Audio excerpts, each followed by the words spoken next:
Привет-привет! Меня зовут Людмила и с вами Таро в потоке.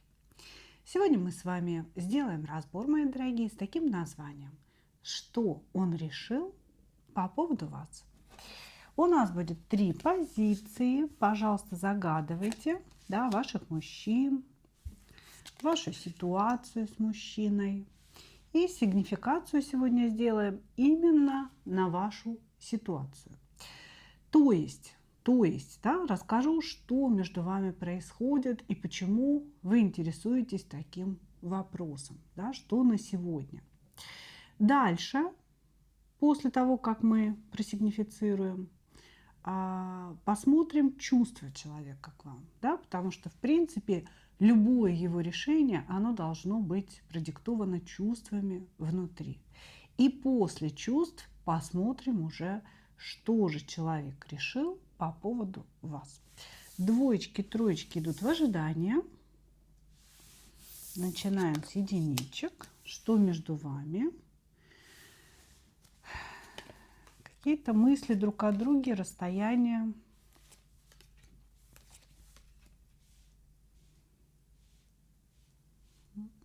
Манипуляции. Но между вами нет отношений на сегодняшний момент точно. Здесь присутствует некое расстояние, причем физическое расстояние, то есть вы вряд ли вы общаетесь, честно говоря. Существует ментальная зависимость, когда каждый из вас думает, да, о своем партнере. И сейчас я посмотрю. Интересно. Уже хотела было сказать, что здесь у нас мужчина занимается манипуляциями. На самом деле оба вы занимаетесь манипуляциями. Значит, я не вижу, чтобы между вами были какие-то настоящие глубокие отношения. Может быть, они были когда-то давно, и прошло уже время, да, через время начали вместе общаться, ну, снова общаться, и ваше общение – это какая-то переписка, воспоминания о любви и так далее. У большинства же все-таки здесь отношений не было. Было некое знакомство, общение, и, быть может, по двоечке кубков, ну, что-то зашевелилось в животике, да, какие-то бабушки там взлетели, превращаясь в мотыльков. Вот, значит, ощущение какой-то поверхностности, может быть, искра, химия возникли, да, и все это превратилось просто в бесконечные мучительные мысли по Луне. Луна объединяет двоих людей, поэтому здесь, в принципе, и мужчина думает о вас, и вы думаете о мужчине. Но что-то тут пошло не так между вами. Общение как бы вроде налаживалось, да, и обещало быть очень приятным, но потом началась борьба. И каждый из вас захотел перетянуть на себя одеяло. То есть манипуляции здесь были и с вашей стороны, и со стороны мужчины. И, быть может, это закончилось ничем, молчанкой, судя по всему, закончилось, именно потому, что никто не победил. Да? Может быть, вообще вы хотели замолчать для того, чтобы он сделал какой-то шаг. А он замолчал для того, чтобы вас наказать за что-то, там, за какое-то ваше поведение. Да? Ну, иди ты в одно место, дорогая, да, ничего я делать не буду. Вот, то есть здесь каждый хотел победить другого своей манипуляцией, а получилось, что возникла пустота. Написано, что вы ждете. Да? То есть карты говорят, что вы ждете от этого мужчины каких-то действий. Ну хорошо, ладно. Хорошо. Посмотрим, а был ли мальчик, да? А есть ли чувства?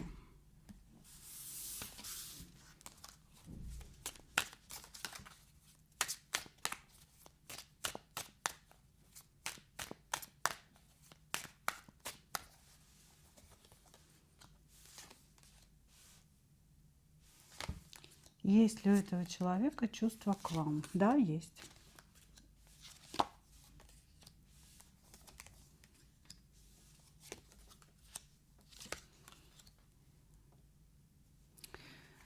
Я не могу сказать, что эти чувства глубокие, потому что мужчина сам по себе не глубокий. А, Но это очень сильная страсть. Вот прям, которая его глушит. Страсть, которая его накрывает. Вы женщина, каких он не видал, скажем так. Вы женщина совершенно из другого круга общения. Женщина другого уровня. Вы настоящая императрица.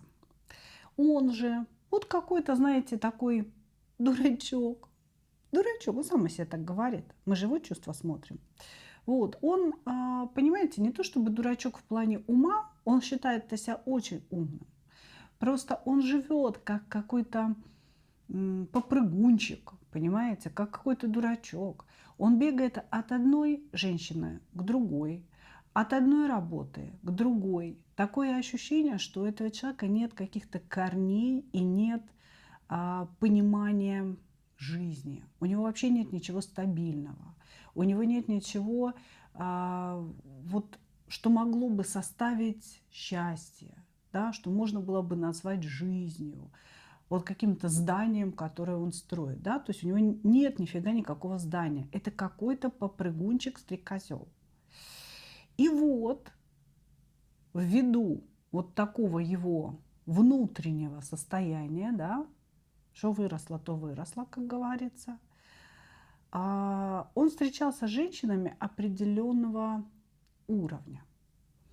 Легкими, может быть, они любили выпить, может быть, они недостаточно образованные, да, как бы. То есть он сам-то не глупый человек, просто он вел такой образ жизни до встречи с вами. Это вот я все это рассказываю, да, вам, что откуда тут втекает и вытекает. До встречи с вами он, может быть, подбухивал, может быть, снимал женщин с легкого поведения, да, но вот почему-то вот он такой, типа, считал, что все женщины такие глупые, какие-то, знаете, плоские, у них потребности весьма плоские, понимаете? И тут вы. И он подофигел вообще. Какие женщины бывают. Потому что вот то, что было до этого, это какие-то были бабы с его точки зрения, а вы вот прям женщина, королева, царица и богиня. Понимаете? То есть действительно он очень удивлен внутри себя. Он очень удивлен, потому что он не ожидал, что такие женщины бывают. В его чувствах, безусловно, нет любви к вам. Потому что, первое, он очень поверхностный, он не умеет глубоко чувствовать. Это человек, который не готов и не хочет ничего женщине давать и что-то для нее делать. Понимаете?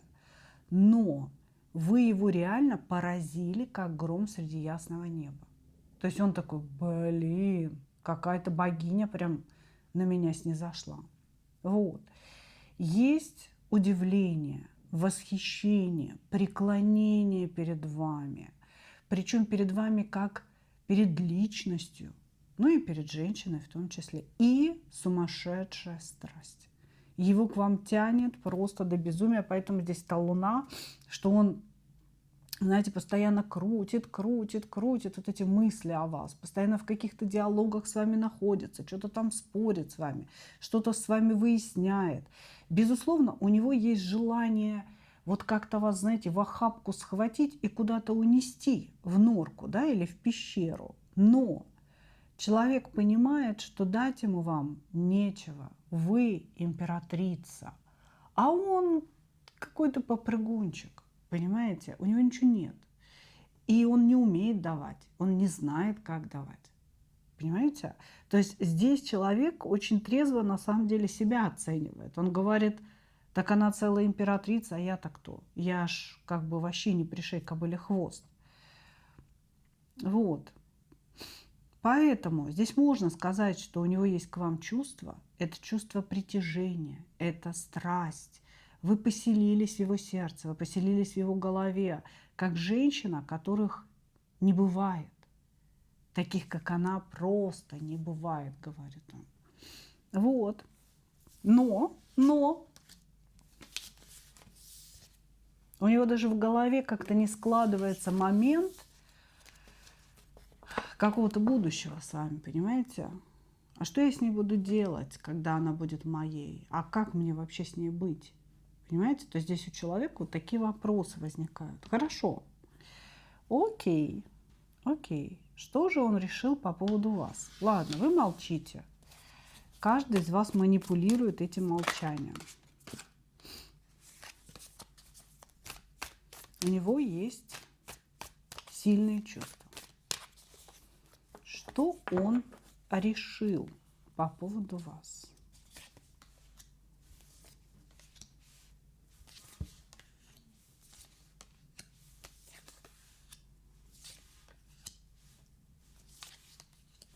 Ну, что решил?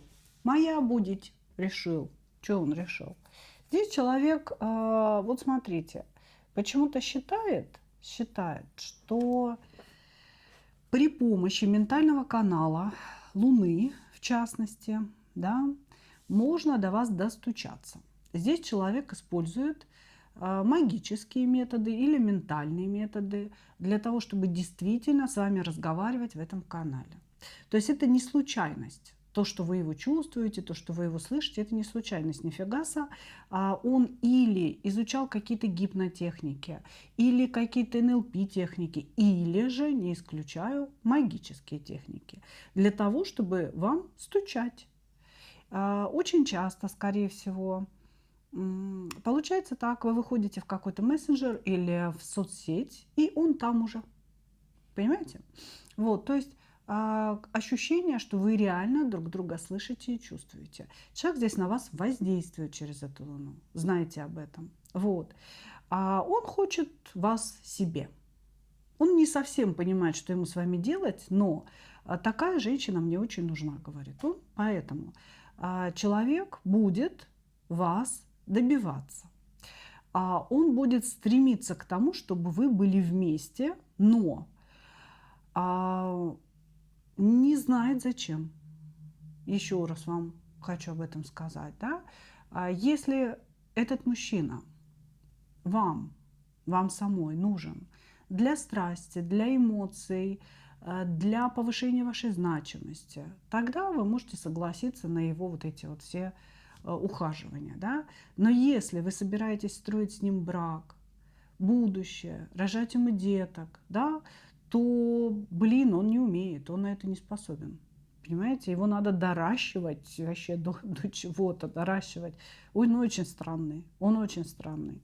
Вот. И, конечно, что он решил? Он решил, что вы ему очень сильно нужны, что вы очень крутая, классная, что вы сможете его поднять на какой-то уровень, что с вами, возможно, какая-то настоящая нереальная любовь. Вот просто все, она будет любить меня, я буду любить ее. Это то самое, вот мы друг для друга, Вася-тряся. Понимаете?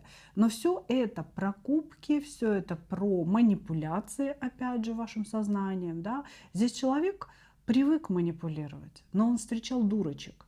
Понимаете? И дурочками манипулировать легко. Послушал, чего она там хочет, и начал как бы тут круги вертеть. А с вами как бы такие истории не проходят. Но он же этого не знает. Он будет действовать по тому же шаблону, что и раньше. Короче говоря, закончится ли ваше молчание? Закончится. Он будет действовать в вашу сторону. И еще не сейчас. Сейчас мы еще в Луне. Сейчас мы еще пытаемся вас достать через какие-то ментальные манипуляции. А вдруг вы сами напишите, а вдруг вы сами позвоните. Но если не напишите, не позвоните, он посидит, почешет голову, значит, и сам будет действовать. Здесь я не исключаю встречу, не исключаю звонок, потому что это не письмо будет. Это не то, что он вам что-то написал и сидит на заваленке ждет. Нет. Он такой, вот знаете, очень резкий мужчина на самом деле, и он может приехать. Если расстояние дальнее, значит позвонить по видеозвонку. Вот прямо здесь и сейчас, в 3 часа ночи, он хочет вас увидеть. Понимаете, то есть это будет какое-то резкое проявление. А что он решил? Что вы ему очень нужны, что между вами будет любовь, за счет вас он выйдет в императора. В императора это не значит, что он там готов на вас жениться и стать для вас хорошим мужем. Нет. В императоре это значит, я стану сильным. Сейчас я какой-то попрыгунчик-стрекозел непонятный, у меня ничего нет, и нет даже уровня какого-то самосознания, какого-то стержня нет. Я вообще не знаю, кто я. Я как бы мальчик, мужчина, кто я. Вот. Если у меня будет такая женщина, она императрица, она меня достроит, она меня дорастит до уровня императора. Здесь вот такая позиция. Поэтому, безусловно, да, страсть присутствует, хочет он от вас какой-то великой любви, вот. Но по сути, да, здесь есть подсознательное такое стремление к тому, чтобы кем-то стать, чтобы почувствовать себя стабильно. Вот. Вот в чем здесь вопрос и задача. Благодарю вас, единички. Двигаемся дальше.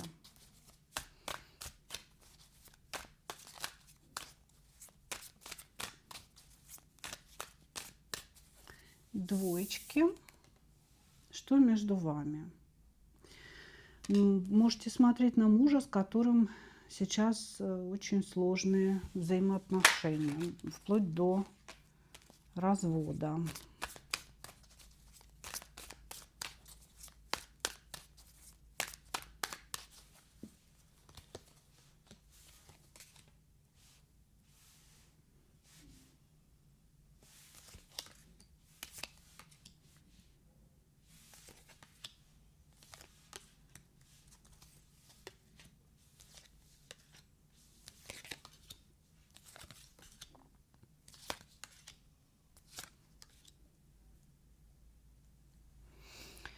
Так, здесь развод. Это ваш муж.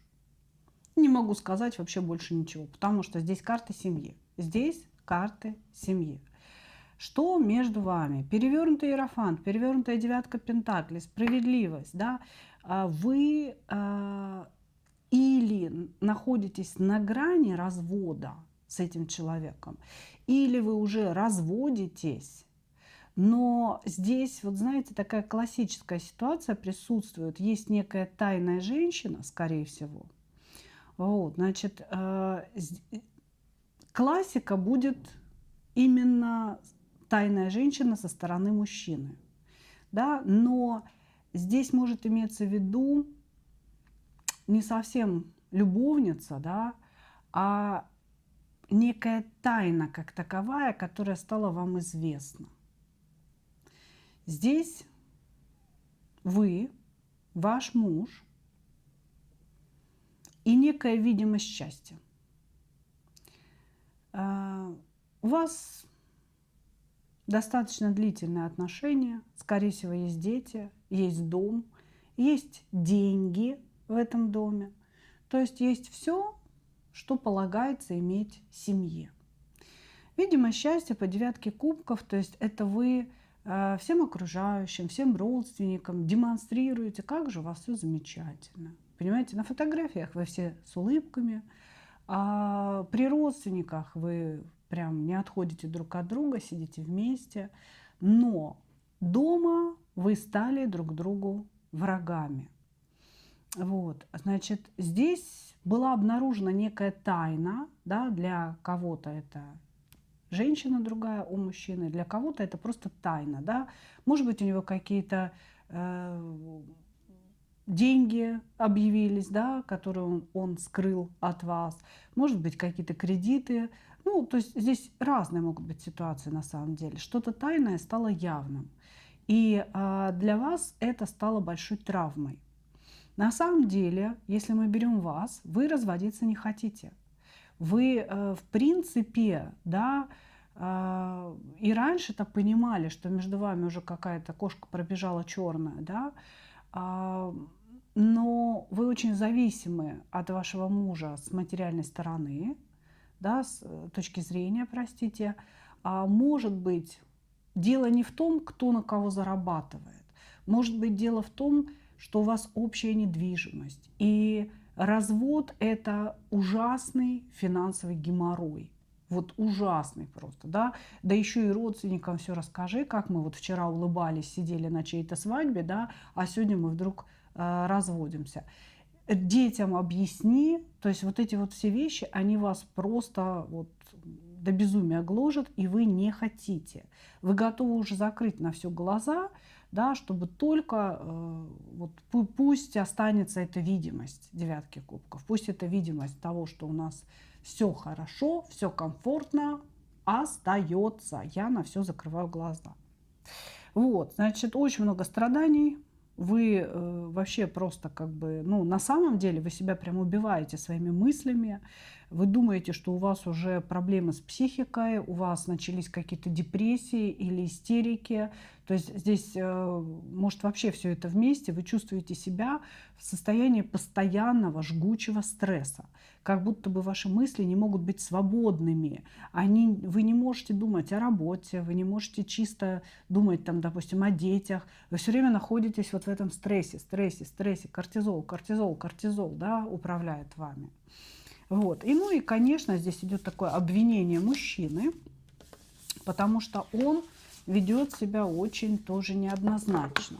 То есть вроде как, если особенно с его стороны возникла некая тайна, да, или любовница, вроде как он виноват, но он держит себя очень жестко и так, как будто бы он не виноват.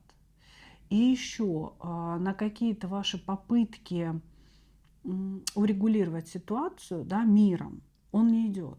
Он говорит, хочешь развестись, разведемся, подавай заявление, да, будем делить имущество, все окей, хорошо. И он не готов с вами разговаривать. Здесь человек, который не хочет с вами разговаривать. Он закрылся в своей позиции «я прав». Понимаете? Она здесь может исходить из разных вообще вещей, но здесь идет с вашей стороны попытка сохранить зону комфорта, не его как мужчину, не его как, допустим, любимого человека, а зону комфорта. А с его стороны идет полный отказ, какой-то холод. Вот человек прям, знаете, с такими железными дверями сидит. Хорошо, ладно, сложная ситуация, девчонки. Давайте посмотрим чувства к вам, да, есть ли у вашего мужа к вам чувства.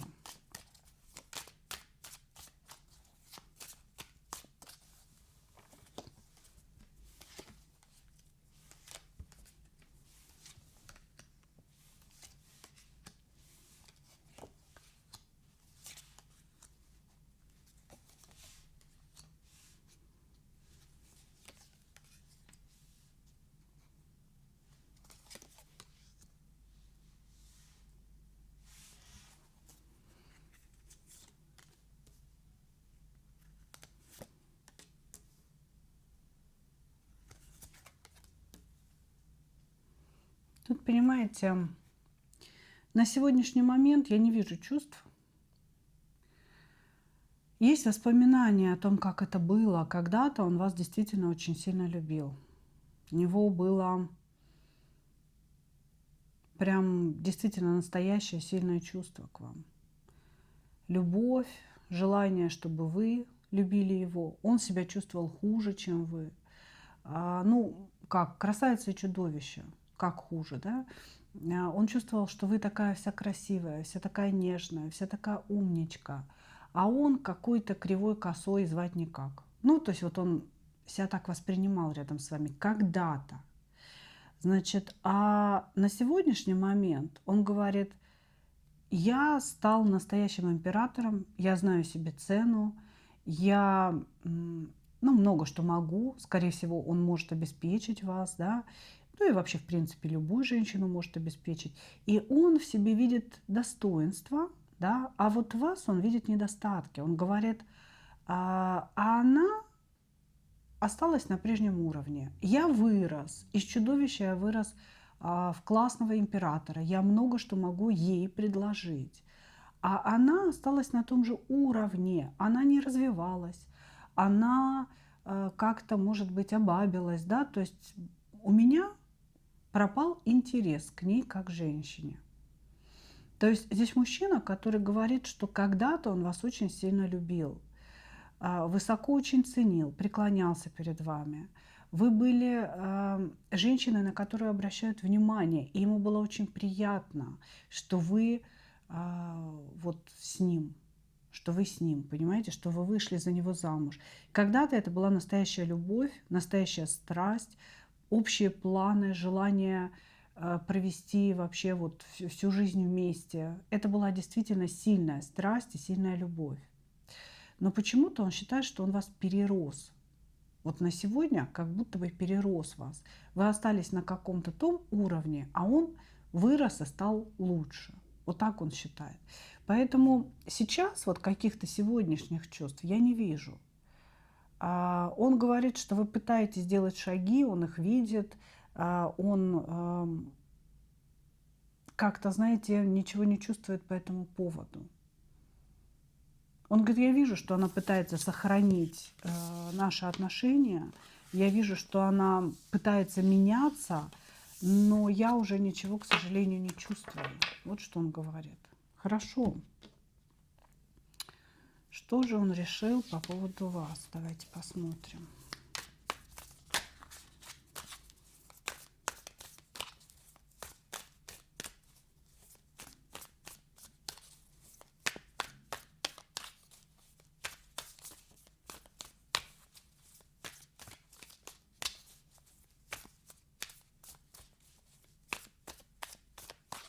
Что он решил по поводу вас?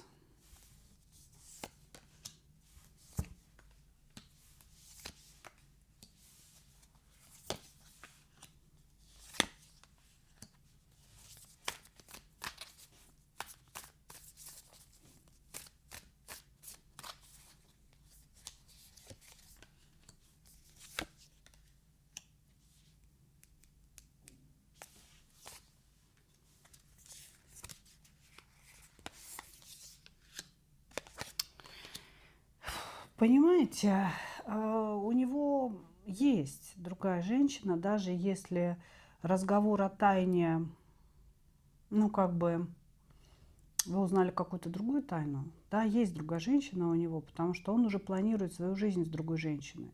Он считает, что судьба подарила ему новый шанс на новую любовь, новый шанс на что-то настоящее такое. Вот я вырос, да, и вот теперь у меня такая достойная королева. Некрасивые мысли человека о вас, честно скажу, то есть некрасивое решение. Решение – это отдать вам минимум того, что касается финансов, да, того, что касается материи, перевернутая пятерка пентаклей, типа того, что хочешь получить имущество, будем и долги делить, а долги здесь есть. Здесь есть какие-то кредиты или ипотека, что-то в этом роде.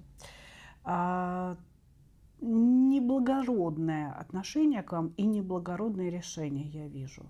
Здесь из-за того, что есть другая женщина, да, идет сильное влияние от нее. Она, естественно, думая о своем будущем, хочет отломить кусок побольше от вашего общего пирога.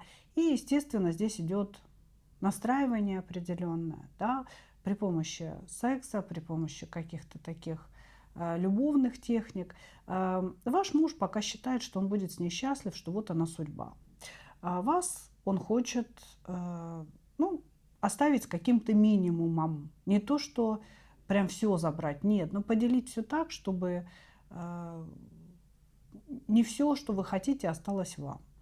Здесь нет желания остаться в семье, то есть он уже все решил на самом деле. Его поведение жесткое, резкое, холодное относительно вас, оно как бы продиктовано этим решением. Он не хочет ничего сохранять. И если он давал вам какой-то шанс на сохранение, это просто было оттягивание времени, понимаете? То есть он типа, ну ладно, давай, сохраняй, пытайся, что-то делай. Ну, такое, не знаю, с каким-то оттенком садизма, я бы сказала. Вот, потому что на самом деле он принял решение уходить. Уходить он будет к другой женщине, конкретно у него есть куда уходить. А относительно вас он будет делать действия нелицеприятные. Понимаете, он хочет ограничить вас в чем-то, что-то ополовинить, навесить на вас какой-то долг, кредит и так далее.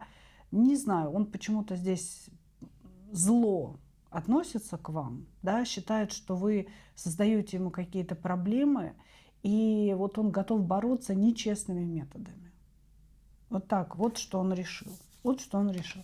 Возвращаться он не будет точно. Он пока думает, что у него новый путь, новая любовь, новое счастье. Вот об этом пока здесь думает, мои дорогие. Благодарю вас. Двигаемся дальше.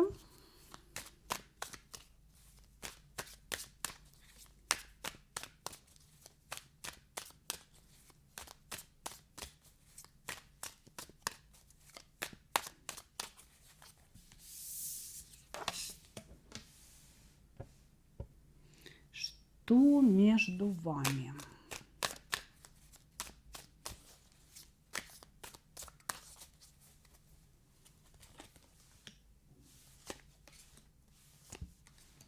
Угу. Ничего не происходит. Ага.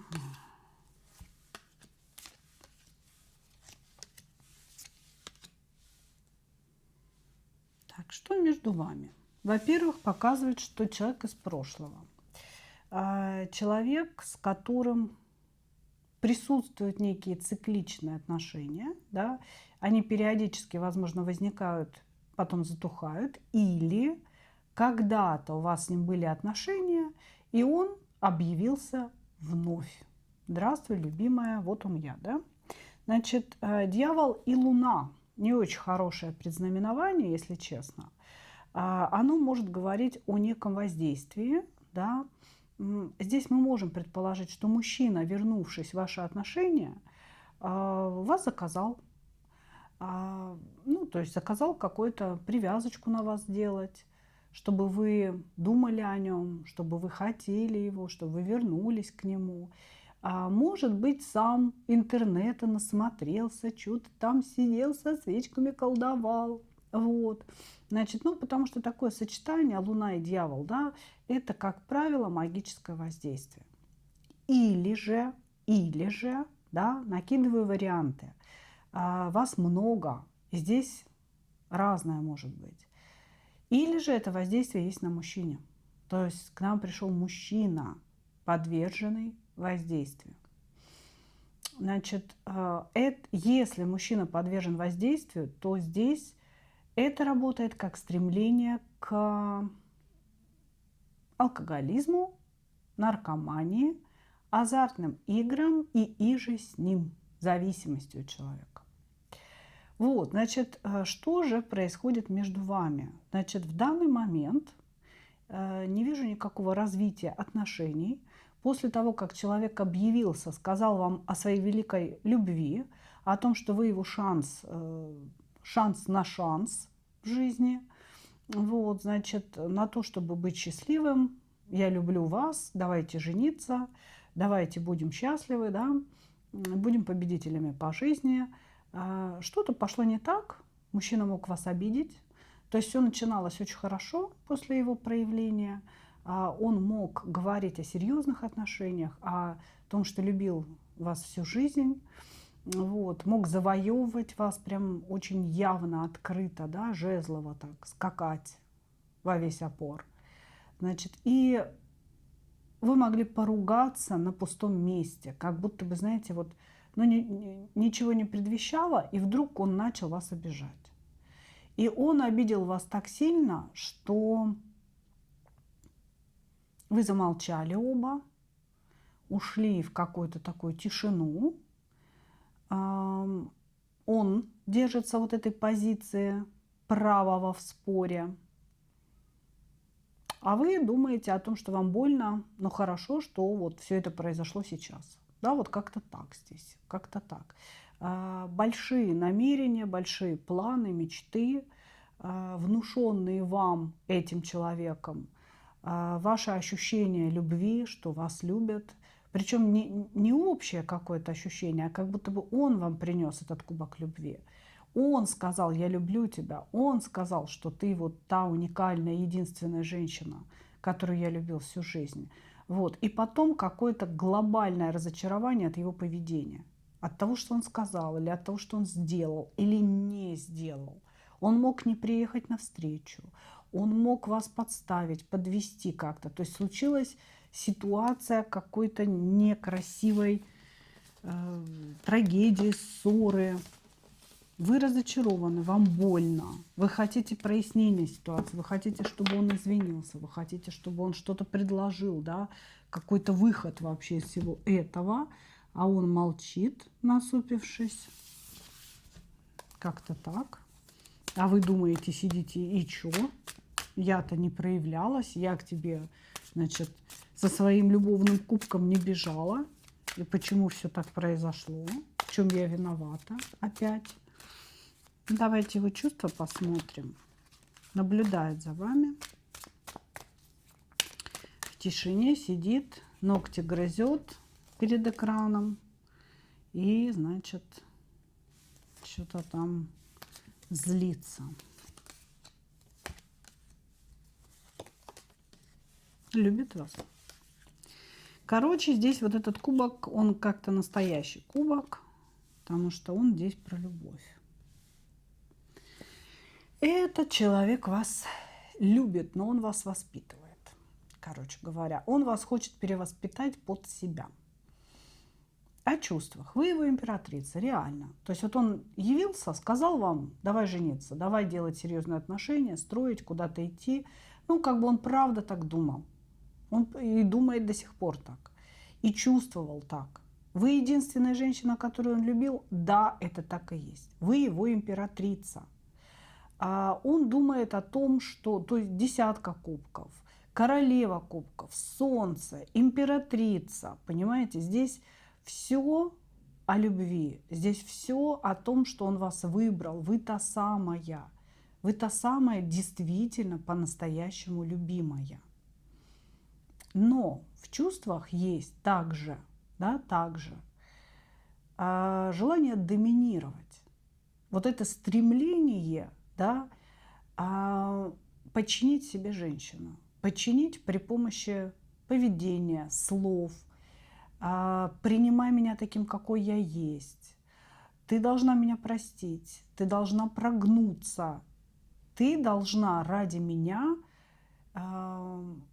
убрать все эти границы свои, да, то есть ты должна жить ради меня. Вот здесь какая позиция. Да, у него есть любовь, но это его любовь, вот с его жизненным пониманием. А в его понимании, да, если он вас любит, вы должны полностью, без остатка принадлежать ему. И жить так, как он скажет, и делать так, как он скажет. Понимаете, здесь человек очень такой доминирующий, понимаете? Он готов разрушить вас, разрушить вашу личность настоящую вот ради своей иллюзии. Я бы сказала, что здесь человек вас выдумал, он придумал идеал вас. И теперь он пытается вас вставить в эти рамки, понимаете? То есть ему не нравится ваше сопротивление, ему не нравится то, что вы говорите, что вы из себя представляете. Не надо, он говорит: все это шелуха, шелуха, убери, убери, ты не такая, я тебе сейчас расскажу, какая ты. И начинает вам навязывать свое представление о вас же и заставлять вас соответствовать этому представлению. Понимаете? Здесь очень жесткое желание разрушить то, что ему не нравится, чтобы вы вот предстали в роли этого идеала. Вот такой женщины, которая не писит, не какает, не ест, да, вот вся такая прям звездная звезда, богиня из богинь. Вот как-то так у него здесь, понимаете?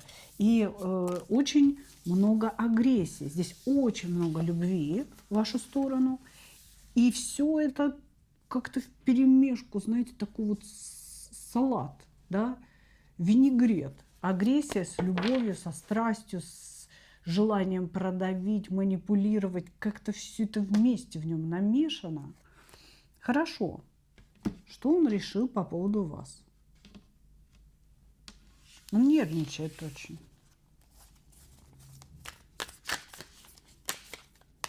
думает, нервничает. Внутри есть такая неуверенность, что а вдруг у меня не получится ее перевоспитать, а вдруг у меня не получится ее продавить на какие-то действия. Что же я делать-то тогда буду, говорит он. Как будто бы, да?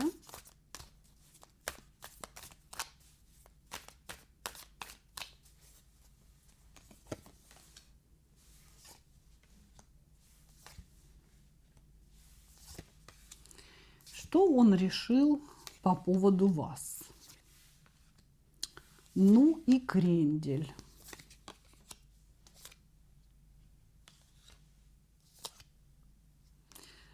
Значит так. Самое главное, что вы должны услышать, это фраза. Я прав, или прав, или прав. Это то, что будет сопутствовать вашим отношениям на всем протяжении этих отношений. От вас он, конечно, никуда не денется и никуда не отстанет он от вас, потому что он ваш император, вы его императрица, между вами туз кубков. Значит, что он решил? Он решил, что он прав и что он жертва вашей ссоры. Вы не правы. Поэтому вы должны вернуться в эти отношения, попросить прощения и снизить уровень своих требований к нему. Но чтобы ему было комфортно быть императором в своей собственной голове. Дальше, что он решил? Он решил на вас жениться. Он решил, что вы та самая, ну, действительно, вот то, что он там вам плел, да, как бы, ты та самая, ты уникальная, ты моя императрица, какой я был дурак, Вася-тряся. Он все это действительно решил. Он все это действительно думает, чувствует и так далее. То есть человек решил на вас жениться. Даже если вы замужем. Понимаете, здесь человек пойдет на любые разрушения вашей жизни, чтобы только вы были с ним. Но вот, понимаете, меня очень смущает то, что он любит не вас, а вот этот образ. Понимаете? Какой-то идеал, который он создал. Значит, он решил, что он на вас женится, что вы его любовь, что вообще как бы он хочет с вами семью, он хочет продолжения рода, он хочет, чтобы вы были его женой. И осталось дело-то за малым, за малым. Это сделать какие-то вот шаги, понимаете? Ему кажется, что шагов надо сделать всего там 4, грубо говоря, понимаете? То есть он не видит грандиозности этого мероприятия, он не видит проблем, которые этому сопутствуют, он не видит, что он должен сделать конкретно для вас, ради вас, да, чтобы это все случилось. Вот у него в голове есть план жениться на вас. Это моя женщина, я на ней женюсь. Все. Поэтому завоевать вас, победить вас любыми методами, Васи-тряси, переделать под себя. Он такое ощущение, что хочет сделать из вас вот ту императрицу, которую он себе придумал в голове. Поэтому, да, что он решил? Жениться, он решил сделать вас своей, он пойдет на все, продолжение рода, все дела, ну это для тех, для кого это актуально, кто еще по возрасту, да, все это дело тянет. Если уже не актуально, может быть разговор об объединении семей, да, у него дети, у вас дети, вот у нас целый там род, да, родовое древо будет такое общее. Вот, значит, это все его решение, но вот если мы говорим о сегодняшнем дне, я не вижу действий. То есть он как бы ждет действий от вас. Он пытается вас уже переделать, перевоспитать. И ждет какого-то вашего возвращения, может быть, прощения, чтобы вы попросили. То есть здесь идет вот такая вот ситуевина. Пока я не вижу действий. Пока я не вижу действий, девочки. Но решение принято. Вы его женщина, он ваш мужчина. Все, будем добиваться, будем завоевывать, будем что-то делать. Только не сейчас. Сейчас он еще ждет, воспитались вы или не воспитались. Но, мои дорогие, вот здесь вот на дне колоды десятка мечей, а под ней туз мечей лежит. И это может нам косвенно намекать, да, о том, что будет через время между вами. Сейчас все это выглядит как вот что-то интересное, да. Человек, наполненный страстью, может быть, он пришел, чтобы изменить вашу жизнь, чтобы начать новый этап какой-то, да. Вы, может быть, засиделись где-то в браке или в одиночестве своем, но вот эти вот арканы на дне колоды, да, говорят о том, что вы можете через время принять очень болезненное для себя решение о завершении этих отношений. Когда вы уже поверите в любовь, поверите в счастье, забрежевшее, да, впереди, будет как-то очень больно по десятке мечей. Вот так. Так что думайте, да, дело здесь ваше, что принимать, что не принимать из разбора. Ну вот подумайте прям раз 10. А мужчина решил вот это вот все. Ну что, мои дорогие, благодарю вас за ваше внимание. И как обычно, хочу пожелать вам только одного. Встретить свою настоящую любовь и не потерять в ней себя. Ну а мы увидимся с вами в следующих видео. Пока-пока.